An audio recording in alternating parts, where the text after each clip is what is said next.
زرقانی سے مباحث فی علوم القرآن د استاذ مناع القطان، تبیان فی علوم القرآن د محمد بن علی الصابونی رحمہ اللہ. او دارنگی پا دی نزدی زمانہ کی بہترین کتاب العرفان من اصول القرآن شیخ القرآن محمد طاہر رحمہ اللہ د پنجفر.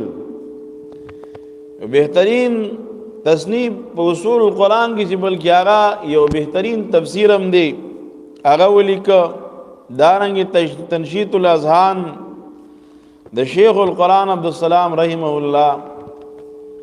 دا بهترین کتابونه په دې فن کې علماء کرام لیکلي دي او د قرآن کریم د علوم بهترین خدمت کړي دي. اوس د قرآن کریم چې دا د الله کتاب دی، د دې فهم او زده کړه دا به الله راځي چې د قرآن کریم په آیاتونو کې سوچ او فکر او تدبر وکړي شي او فهم به قرآن کریم باندې الله راځي چې د قرآن کریم قواعد او اصول سړي ته معلومي اصول باندې د په حاصله کړي. نو د قرآن کریم د فهم د فار اوس منګه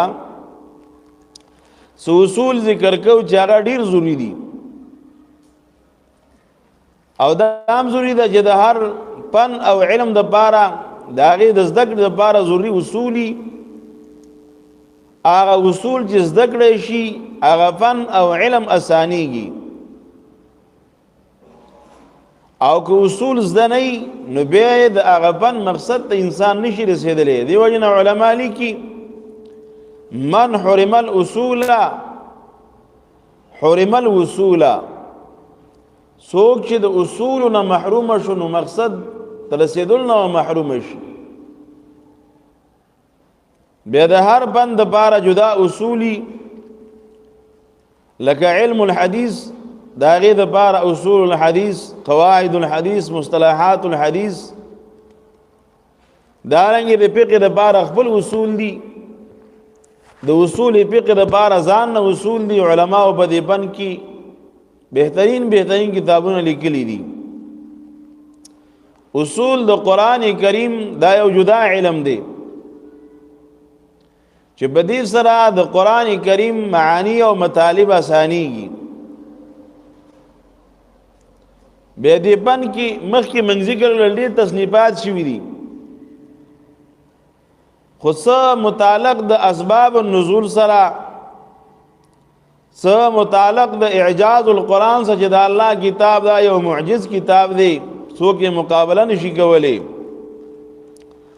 څه د دغه تعلق د اعراب القرآن سره، څه د جمع القرآن سره، د څه تعلق د فضایل د قران کریم سره، د څه اصول، د څه د قراءات سره او دارنګ د قصص قرآنی سره، د متشابهات سره، د څه اصول تعلق د تفسیر القرآن سره دی.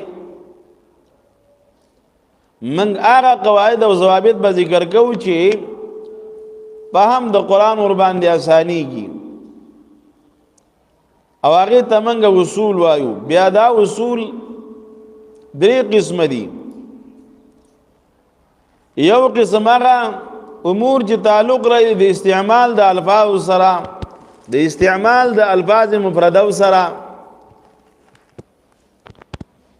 چې قران کریم کې یو لفظ دی لفظ مفرد نو دا په حقيقي معنی کې مستعمل دی که په مجازي معنی کې مستعمل دی. په دې سره د لفظ او د کلمې معنا پیژندل کېږي.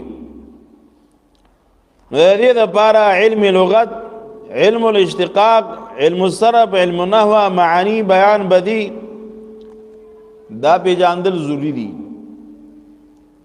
چې دا و پیژندل شي. ځکه علم لغت سره معنا پیژندل کېږي او علم اشتقاق سره دارنګ صرف او نحو سره.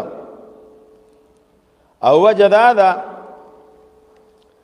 چې د معنی او د پاره الفاظ کوم دي دا قالبونه دي.